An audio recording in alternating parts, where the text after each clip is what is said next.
Okay, so what if I told you that you could spark some real, lasting change in just 7 days? I know it sounds like a big promise, but today we're going to unpack a really fascinating framework that's designed to do just that. And this isn't just about, building a few new habits. We're talking about triggering a fundamental shift in your identity from the inside out. Let's dive right in. And, right at the heart of this whole process is a really powerful idea. This isn't about forcing yourself to become someone totally new. Not at all. It's more about peeling back all those layers of, well, distortion. The fears, the doubts, all those little voices in your head telling you who you should be. The goal here is to get all that stuff out of the way so you can finally see the person you already are, but like with total clarity. Okay, so what's the actual engine driving this whole week-long journey?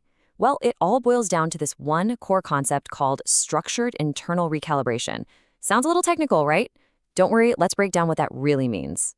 So this is not about hype, okay? It's not some temporary motivational boost that wears off by Tuesday. No, this is a methodical process. It's all about becoming aware of that constant internal chatter that, let's be honest, kind of runs our lives on autopilot. And once you see it, you can then consciously choose to realign it with who you actually want to be. This is deep internal work we're talking about. And the framework for all this? It's actually deceptively simple. It's called the 1-2-1 habit. Here's how it breaks down. Just one new habit added to your routine. 2 conscious check-ins every day with an AI coach they call Ava, and 1 post in the community each day. That's it.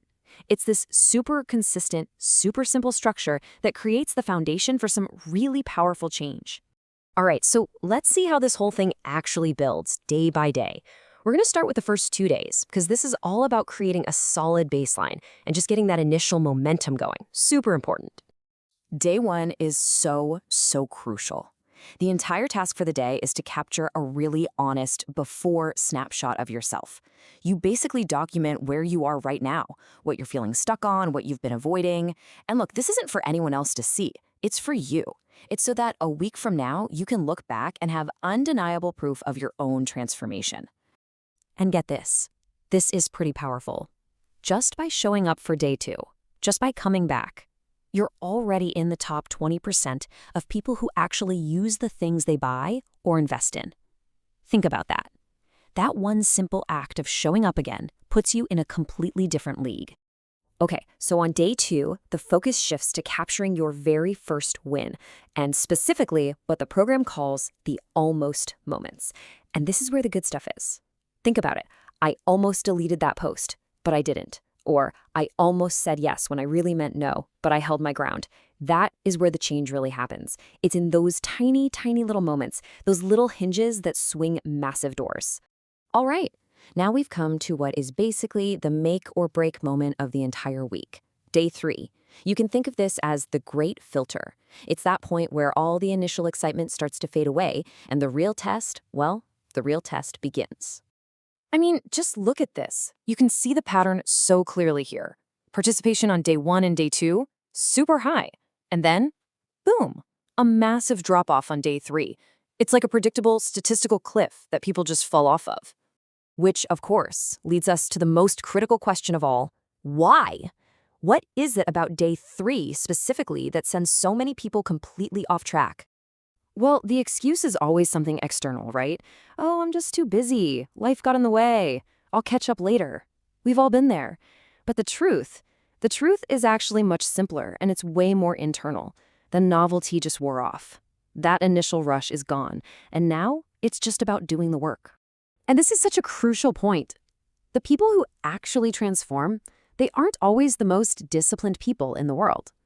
They're not the most motivated either. They are simply the ones who show up on day 3. Even when, especially when, they don't feel like it. Pushing through that one wall, it's everything. But for those who do push through that day 3 wall, well, days 4 through 6 are where the magic really starts to happen. This is the breakthrough phase. This is where all your consistency starts to pay off and reveal what's been running under the surface this whole time. See, by day 4, you've given the process enough data, right? Enough of your honest input that patterns just naturally start to emerge. You start to see the hidden scripts you've been unconsciously following, maybe for years. It's kind of like turning on a light in a room in your own house that you didn't even know existed. And this quote, this really gets to the depth of the change we're talking about. The goal isn't just to catch a negative thought here and there. It's to fundamentally shift your identity. You're becoming someone who is truly aware, someone who is conscious of their own internal world.